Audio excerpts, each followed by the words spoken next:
ଜାଣିଛନ୍ତି ସାଙ୍ଗମାନେ ଆମ ଆଡ଼େ ପ୍ରବଳ ବର୍ଷା ହୋଇଥିଲା। ସେଥିପାଇଁ ସ୍ୱାମୀଙ୍କୁ କହିଲେ ଟିକେ ଚିକେନ୍ ନେଇ ଆସ, ତ ତେଣୁ ସେ ଯାଇକି ଚିକେନ୍ ନେଇକି ଆସିଲେ।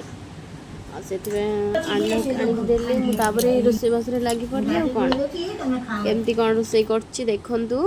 ମସଲାକୁ ପେଷ୍ଟ କରି ନେଇଛି, ଚିକେନ୍ ପାଇଁ ସବୁ ରେଡ଼ି କରିଦେଇକି ଏବେ ତେଲ ଗରମ କଲି। ତାପରେ ତେଲରେ ଆଳୁ ପକେଇଲି। ଆଳୁ ଭଲ ଭାବେ ହେଲା ପରେ ତାକୁ ଭାଜି କାଢ଼ି ରଖିଦେଲି। ତାପରେ ସେଇ ତେଲ ଆଉ ଟିକେ ଅଧିକ ପକେଇକି ତା ଦେହରେ ଗୋଟା ମସଲା କିଛି, କଟା ପିଆଜ କିଛି, ତେଲ ଛିଟକୁଛି ମୁଁ ଟିକେ ଦୂରେଇ ଆସିଲି। ତାପରେ ପିଆଜକୁ ମଉଳିଗଲା ପରେ ମୁଁ ମସଲା ପକେଇ କଷିଲି। ମସଲା ଟିକେ ଭଲ ଭାବେ ନହେଲେ ଚିକେନ୍ ତରକାରୀଟା ଟେଷ୍ଟ ଲାଗିବନି, ତ ଆମକୁ ଟିକେ ଭଲ ଭାବେ ମସଲା କଷିବାକୁ ପଡ଼ିବ। ତ ମୁଁ ମସଲାକୁ କେମିତି କଷୁଛି ଆପଣ ଦେଖନ୍ତୁ। ସେମିତି ସିମ୍ରେ କଷିବେ।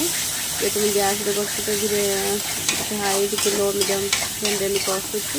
ତ ଭଲ ଭାବେ କଷିଲା ପରେ ତା କଲର୍ଟା ଚେଞ୍ଜ ହେଉଛି। ତାପରେ ମୁଁ ଚିକେନ୍ ପକେଇଲି, ମ୍ୟାରିନେଟ୍ କରିଦେଇଥିଲି ଚିକେନ୍କୁ। ତାପରେ ଲେମ୍ବୁ ଟିକେ ପକେଇଥିଲି, ଦହି ଟିକେ ପକେଇଥିଲି। ତ ଚିକେନ୍କୁ ପକେଇକି ଚିକେନ୍କୁ କଷୁଛି ଦେଖନ୍ତୁ। ମୁଁ କିଛି ସମୟ ଢାଙ୍କିକି ଚିକେନ୍ କଷୁଛି।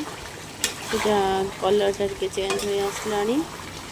ଆସ୍ତେ ଆସ୍ତେ ଆମର ଚିକେନ୍ କୁକ୍ ହେଇ ଆସିଲାଣି। ଦେଖନ୍ତୁ ଏପରି ଭାବରେ ମୁଁ କରୁଛି। ଆପଣ ବି ସେମିତି ଟ୍ରାଏ କରିବେ। ଆପଣ ଫ୍ୟାମିଲି ମେମ୍ବରକୁ ବି ଖୁଆଇବେ। କେମିତି କ'ଣ ହେଇଛି ମୋତେ କମେଣ୍ଟରେ ଜଣାଇବେ। ଦେଖନ୍ତୁ ମୋ ଚିକେନ୍ ପୁରା ରେଡ଼ି ହେଇସାରିଲାଣି।